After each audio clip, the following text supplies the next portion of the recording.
옛날 야담에 다시 오신 것을 환영합니다. 예시야기 팬 여러분, 안녕하세요. 오늘은 조선시대 유명한 청백리 한 분을 따라 아주 흥미진진한 사건 속으로 함께 떠나보겠습니다. 근거 없는 악의적인 소문 하나가 선량한 한 가족을 벼랑 끝으로 몰아넣을 수 있다면 어떻게 생각하시나요? 뜬 소문에 명예가 짓밟혔을 때 과연 진실은 밝혀질 수 있을까요? 우리 암행어사께서 지혜와 공정함으로 상상 못한 것으로 며느리 인생의 완전 바꾼시킨 시아버지 사건을 어떻게 해결하시는지 함께 살펴보시죠. 때는 조선시대에 청렴결백하고 직무에 충실하기로 이름 높은 이태준 대감이라는 분이 계셨습니다. 나라의 녹을 먹는 관리로서 그의 강직함과 공명정대함은 널리 알려져 있었지요. 그러던 어느 날 이 대감은 우연히 만난 먼 친척으로부터 충청도 지방에서 떠도는 기이한 소문 하나를 전해 듣게 되었습니다. 친척은 걱정스러운 얼굴로 속삭였습니다. 대감, 혹 충청도 김영감 이야기를 들으셨는지요? 그 댁 며느리가 과부가 된 뒤로 시아버지와 단둘이 사는데 글쎄 민심이 흉흉하여 차마 입에 담지 못할 말까지 나돌고 있다 합니다. 그 소문인즉슨 충청도 어느 마을에 김영감이라는 덕망 높은 장부가 살고 있는데 남편을 여의고 홀로 된 며느리와 한 집에 살고 있다는 것이었습니다.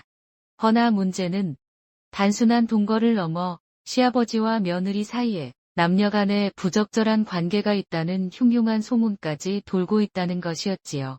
이 이야기를 들은 이태준 대감의 미간이 찌푸려졌습니다. 예법과 윤리를 중시하는 그로서는 그냥 넘길 수 없는 이야기였습니다. 마침 그는 임금의 명을 받아 암행어사의 신분으로 영남 지방의 민심을 살피고 관리들의 비리를 조사하러 떠날 채비를 하고 있던 참이었습니다. 충청도 김영감이라. 필시 그 소문 뒤에는 무언가 곡절이 있을 터. 영남으로 가는 길에 잠시 들러 이 일의 진상을 내 직접 파헤쳐 보아야겠다. 이 대감은 남몰래 그리 마음을 정했습니다. 며칠 뒤 이태준 대감은 화려한 관복 대신 허름한 무명옷을 입고 낡은 갓을 눌러쓴 영락 없는 시골 나그네의 모습으로 소문의 마을에 도착했습니다. 그는 일부러 행색을 초라하게 하여 사람들의 경계심을 풀고 마을의 분위기와 민심을 자연스럽게 살피려 한 것이지요. 그는 어슬렁거리며 마을 어귀로 들어서며 밭일을 마치고 돌아오는 농부에게 말을 걸었습니다. 여보시오. 농부 양반 길 좀 묻겠소이다. 이 근처에 김영감이라는 어르신 댁이 어디인지 아시오? 그런데 이 대감의 물음에 농부는 대뜸 미간을 찌푸리며 탐탁지 않다는 표정을 지었습니다. 김영감 댁은 왜 찾으시오? 저기 저 뽕나무 숲 안쪽 기와집이요. 거기가 그 영감 집이요. 쯧쯧. 과부 며느리 끼고 사는 주제에 무슨 얼어 죽을 놈의 영감이람. 이태준 대감은 농부의 싸늘한 반응과 마지막 말을 똑똑히 들었지만 내색하지 않고 고맙다는 인사를 하고 돌아섰습니다. 그는 마을 안쪽으로 좀 더 걸어 들어가 이번에는 빨래터에서 아낙네들에게 길을 물었습니다. 부인, 실례지만 김영감 댁을 좀 가르쳐 주시겠어? 아이고, 그 망측한 노인네 집은 알아서 뭐하게. 꼴도 보기 싫으니 저짝으로 쭉 가보슈. 세 번째로 만난 장터의 상인 역시 비슷한 반응을 보이며 김영감을 좋지 않게 말했습니다. 연달아 세 사람에게서 똑같이 부정적인 반응을 확인하자 이태준 대감의 의심은 점차 확신으로 변해갔습니다. 마을 사람들의 평판이 이리도 좋지 않은 것을 보니 필시 그 소문이 아주 근거 없는 것은 아니렸다. 시아버지와 며느리 사이에 부정한 관계라니 참으로 통탄할 일이로다. 그는 씁쓸한 마음으로 마을 사람들이 알려준 방향을 따라 발걸음을 옮겼습니다. 한참을 걸어 들어가니 과연 울창한 뽕나무 숲이 나타났고 그 숲 속에 아늑하게 자리 잡은 기와집 한 채가 보였습니다. 집은 제법 규모가 있었지만 어딘지 모르게 적막한 기운이 감돌았습니다. 이태준 대감이 조심스럽게 집 안으로 들어서자 너른 마당 한가운데에 커다란 돗자리가 펼쳐져 있었고 그 위에는 노인 한 명과 젊은 여인 한 명이 마주 앉아 열심히 뽕잎을 따고 있었습니다. 노인은 머리가 희끗하고 얼굴에 깊은 주름이 팬 것이 예수는 좋게 넘어 보였으나 허리가 꼿꼿하고 눈빛이 형형한 것이 여전히 기력이 넘쳐 보였습니다. 바로 김영감인 듯 했습니다. 그리고 그와 마주 앉은 여인은 26~6살쯤 되어 보이는 젊고 아리따운 여인이었습니다. 하얀 얼굴에 검은 머리가 단정했고 뽕잎을 따는 손길이 정갈했습니다. 며느리인 듯한 그녀는 슬픔인지 체념인지 모를 표정을 짓고 묵묵히 일만 하고 있었습니다. 시아버지와 며느리가 한낮에 단둘이 마주 앉아 뽕잎을 따는 모습 자체는 평범해 보였으나 마을 사람들의 싸늘한 시선을 떠올리니 이태준 대감의 눈에는 그 모습마저 어딘가 부자연스럽고 의심스럽게 느껴졌습니다.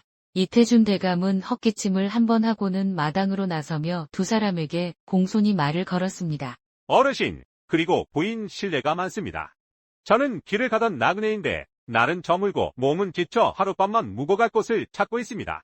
염치 없지만 하룻밤 신세를 좀 질 수 있겠습니까?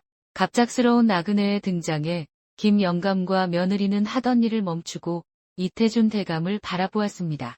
김영감은 잠시 나그네의 행색을 살피는 듯 하더니 이내 인자한 미소를 지으며 자리에서 일어났습니다. 마을 사람들의 평판과는 사뭇 다른 모습이었습니다. 호호, 이런 누추한 곳까지 오인 행차시오?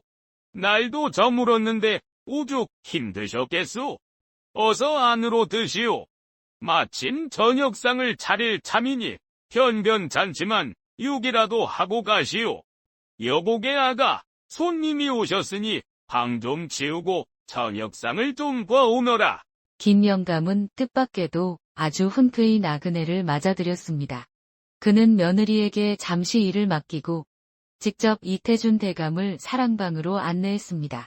그리고는 하인을 불러 저녁상과 잠자리를 정갈하게 준비하도록 일렀습니다. 이태준 대감은 김영감의 예상외의 환대에 잠시 놀랐지만 속내를 감추고 감사 인사를 하며 그의 뒤를 따랐습니다. 과연 저 인자한 얼굴 뒤에 어떤 진실이 숨겨져 있을까? 그의 의심은 더욱 깊어졌습니다. 정갈하게 차려진 저녁상을 물리고 난 뒤 김영감은 등잔불을 들고 이태준 대감이 머무는 사랑방으로 건너왔습니다. 그는 손수차를 내우며 나그네와 함께 도란도란 이야기를 나누기 시작했습니다. 밤은 깊어 고요했고 방 안에는 따뜻한 차 향기와 함께 두 사람의 나지막한 목소리만 울렸습니다. 이런저런 세상 돌아가는 이야기부터 시작하여 학문과 시에 이르기까지 대화가 깊어질수록 이태준 대감은 김영감이라는 사람에 대해 새로운 인상을 받게 되었습니다. 그는 과연 듣던 대로 학식이 깊고 사리에 밝았으며 말과 행동에서 오랜 세월 쌓아온 연륜과 덕망이 느껴지는 인물이었습니다. 낮에 마을 사람들에게서 들었던 저작거리의 험담과는 너무나도 다른 모습이었지요. 어찌하여 이런 분이 그토록 좋지 못한 소문에 휩싸이게 되었을까? 이 대감은 의아함을 금할 수 없었습니다. 대화를 나누는 동안 이 대감은 김영감의 얼굴에 드리워진 깊은 외로움의 그늘을 발견했습니다. 비록 의연하게 행동하려 애썼지만 문득문득 그의 눈빛에는 쓸쓸함이 스쳐 지나갔습니다. 안타까운 마음이 든 이 대감은 조심스럽게 말을 건넸습니다. 어르신 말씀을 듣고 보니 참으로 박식하시고 덕망이 높으신 분인데 어찌 이리 외딴 곳에 홀로 외로이 지내시는 듯하여 안타까운 마음이 듭니다. 이웃들과 좀 더 교류하며 지내시면 외로움도 덜고 좋지 않으시겠습니까? 꼭 무슨 곡절이라도 있으신지요? 이 대감의 조심스러운 제안에 김영감은 잠시 먼 곳을 바라보다가 씁쓸한 미소를 지으며 대답했습니다. 그는 마을 사람들과의 교류에 대한 직접적인 대답은 피하며 화제를 돌렸습니다. 호호, 나그네께서 그리 봐주시니 고맙소이다. 이 늙은이가 뭘 알겠소이까? 그저 산중에 묻혀 조용히 살아갈 뿐이지요. 아시다시피 아내를 먼저 보내고 하나뿐인 아들놈마저 일찍 세상을 떠나니 이제는 저 청상과부가 된 며느리 아이와 단둘이 남았소이다. 의지할 대라곤 서로밖에 없으니 세상에 흉흉한 입방아가 두려워 그저 숨죽이고 지내는 신세지요. 적막하고 쓸쓸할 따름이지요. 입방 하나니요? 꼭 어르신과 며느님에 대해 좋지 않은 소문이라도 도는 것입니까? 아니요, 아니요. 그런 것은 아니요. 그저 노인의 쓸데없는 분념이니 신경 쓰지 마시오. 자, 차나 한 잔 더 드시오.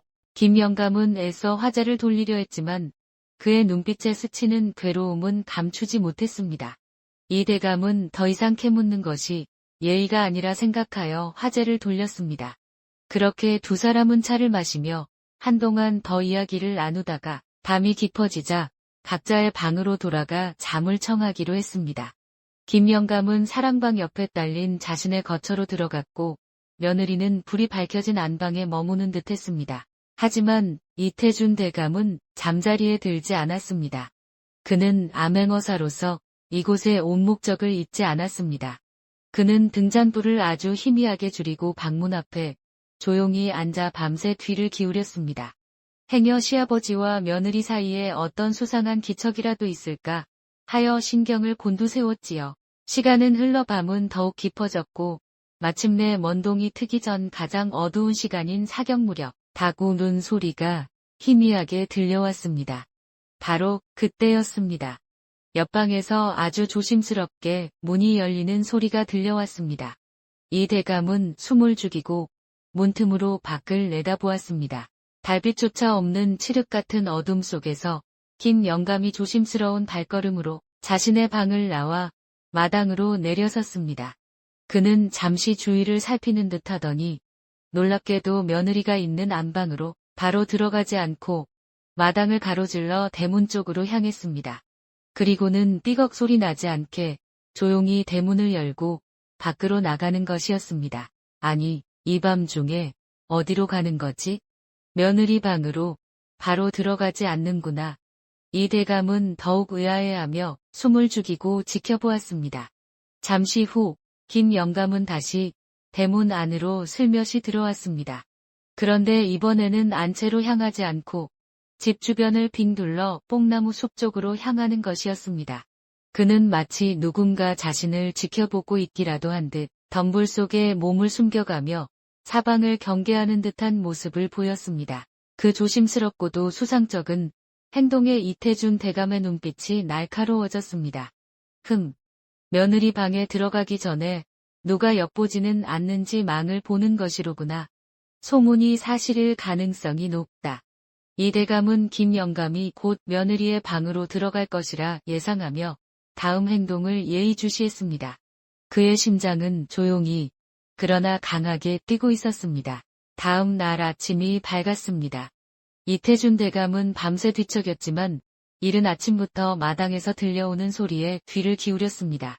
아니나 다를까 김 영감은 동이 트자마자 뒷산으로 올라가 광주리 가득 신선한 뽕잎을 따가지고 내려왔습니다. 그리고는 그 뽕잎을 며느리가 있는 안방으로 직접 날라다 주었지요. 며느리는 방 안에서 밤새 잠을 설친 기색도 없이 단정한 모습으로 누에를 치고 있었습니다.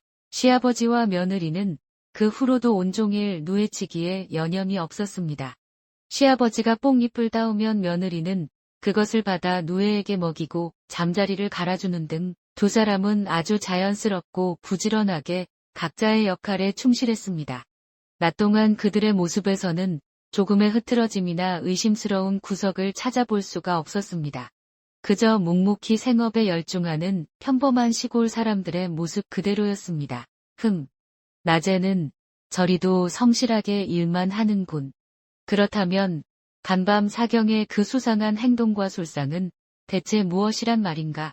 이태준 대감은 고개를 갸웃거렸습니다. 밤의 수상쩍은 행동과 낮의 성실한 모습이 도무지 연결되지 않았기 때문입니다. 그는 섣부른 판단을 내리지 않고 며칠 더 그들의 일거수일투족을 은밀히 지켜보기로 마음먹었습니다. 그렇게 하루, 이틀이 더 흘렀습니다. 이 대감은 낮에는 김 영감과 담소를 나누거나 책을 읽으며 시간을 보냈고 밤에는 여전히 잠을 줄여가며 김 영감의 동태를 살폈습니다. 하지만 낮에는 여전히 두 사람이 누에치기에만 몰두할 뿐이었고 밤에는 지난번과 똑같은 일이 반복되었습니다. 사경 무렵이면 김 영감은 어김없이 밖으로 나가 집 주위를 한 바퀴 돌고는 덤불 속에 숨어 망을 보듯 주위를 살피고 나서야 조용히 자신의 방으로 돌아가는 것이었습니다.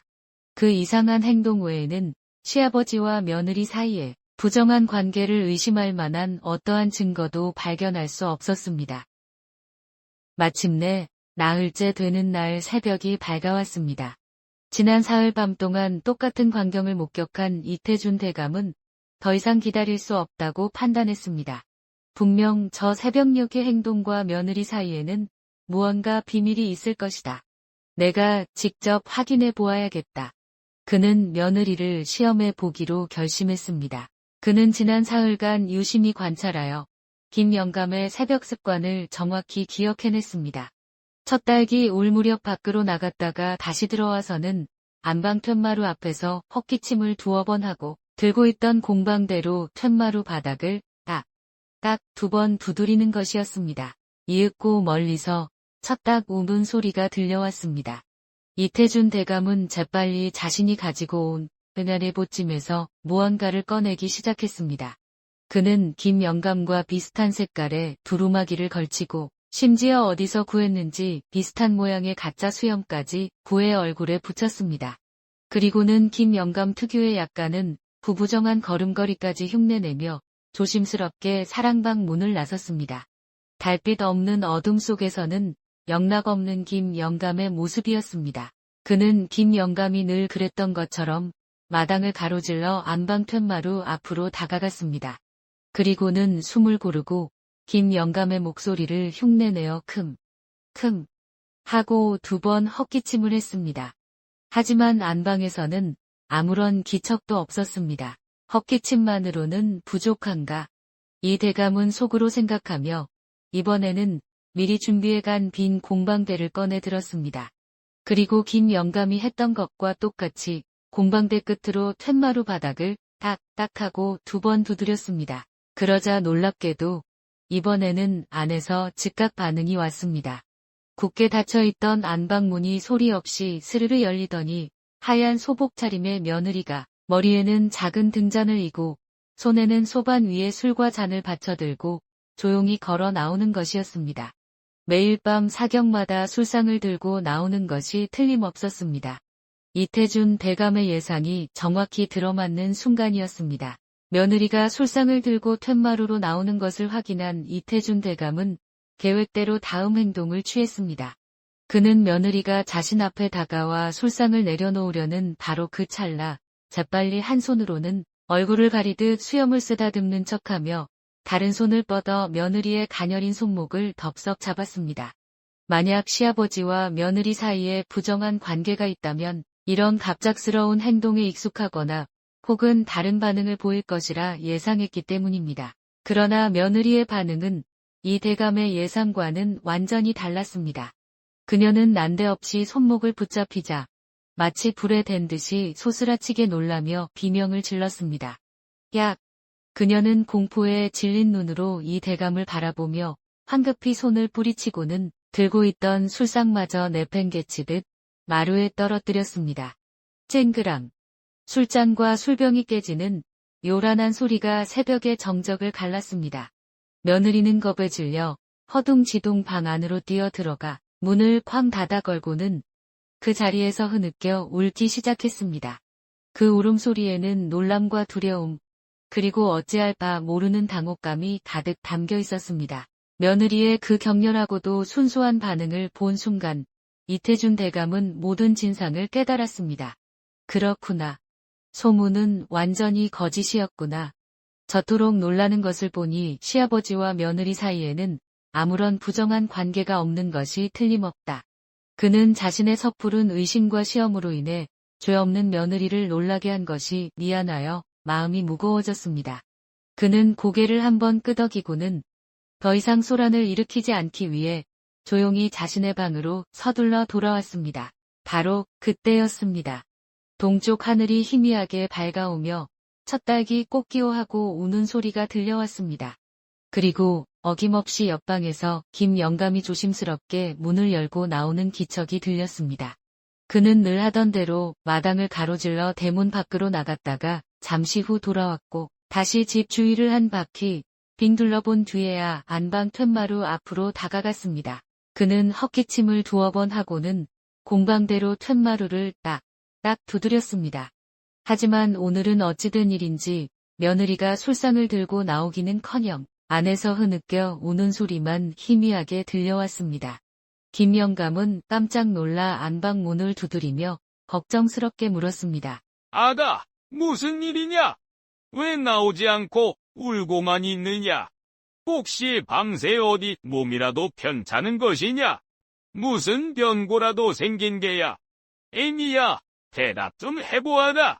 하지만 며느리는 아무 대답 없이 그저 서럽게 울기만 할 뿐이었습니다.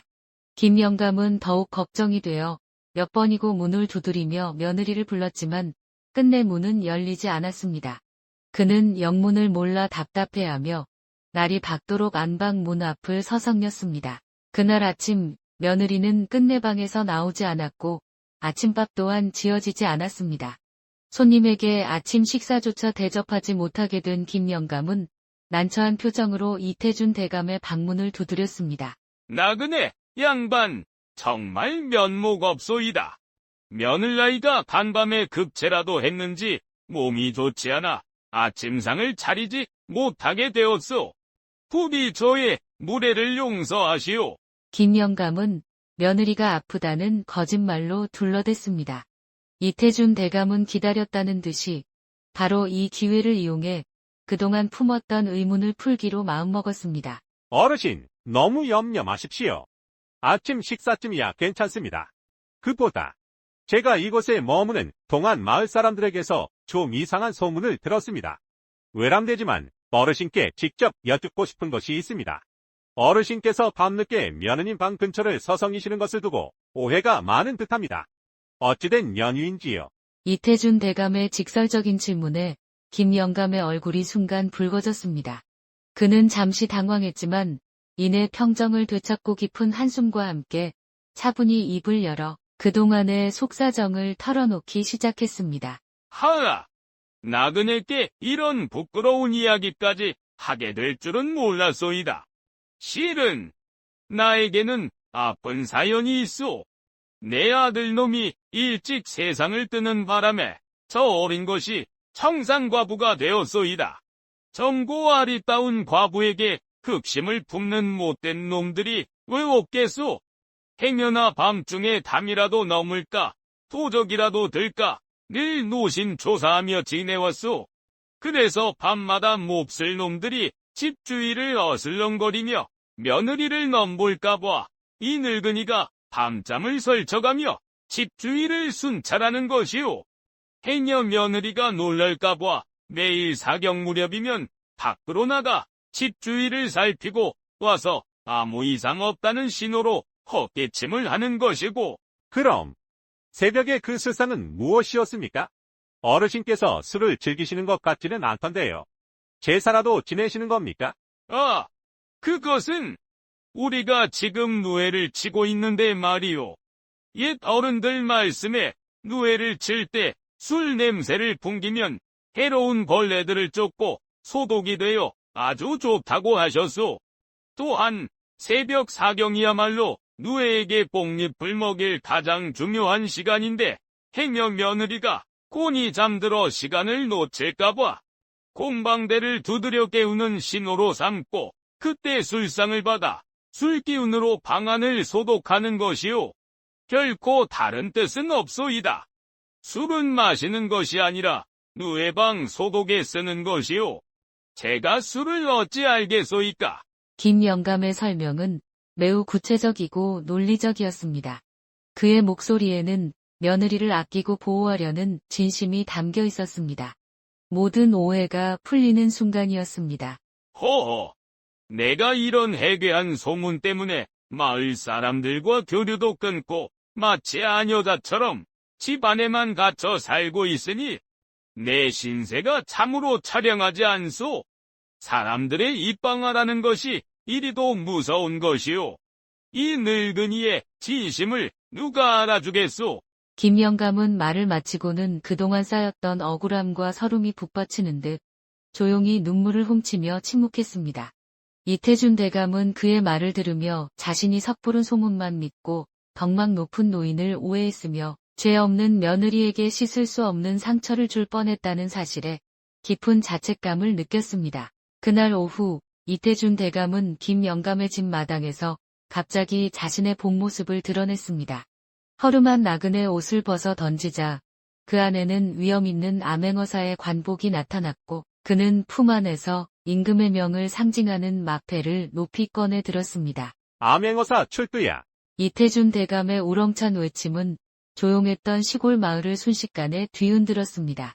그는 즉시 김영감의 집 마당에 임시로 공당을 설치하고 역졸들을 시켜 해당 고을의 현감과 아전들 그리고 마을의 유지들을 모조리 잡아들이도록 명했습니다. 갑작스러운 암행어사의 출두에 현감과 아전들은 혼비백산하여 끌려왔고 마을 사람들 역시 두려움에 떨며 마당 가득 모여들었습니다.